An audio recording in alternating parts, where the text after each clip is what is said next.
بسم اللہ الرحمن الرحیم۔ السلام علیکم۔ آج کا ناول ہے اقرار محبت، سیکنڈ لاسٹ پارٹ۔ سر، مجھے لگ رہا ہے کہ ہمیں ہانی کے کیس کی دوبارہ سے تفتیش کرنی چاہیے۔ آپ صبح تھانے میں ہانی کی گمشدگی کی رپورٹ لکھوائے، اس کے بعد پھر اگلا مرحلہ دیکھتے ہیں۔ میں نے سر ربانی کو مشورہ دیا، مگر بیٹا اس سلسلے میں ہمیں صرف ایک بندے اعجاز کے بارے میں پتا ہے جس کی چھان بین تم نے کروائی ہے، اور تو ہمیں کچھ نہیں پتا۔ چلیے سر، دیکھتے ہیں، مگر جو بھی ہو ہانی کا پتہ چلانا بہت ضروری ہے۔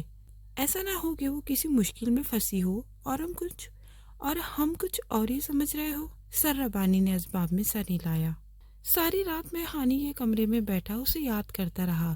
جب سے مجھے اس حقیقت کا علم ہوا کہ ہانی کا اعجاز سے کوئی تعلق نہیں تھا تو میرے اندر بے چینی مزید بڑھ گئی تھی۔ مگر اب یہ معاملہ ہانی کے ملنے پہ ہی حل ہو سکتا تھا کہ وہ پھر گھر سے کسی کے ساتھ اور کیوں گئی تھی، اور یہ بھی ہو سکتا ہے کہ وہ گئی ہی نہ ہو، اسے کسی نے اغوا کیا ہو۔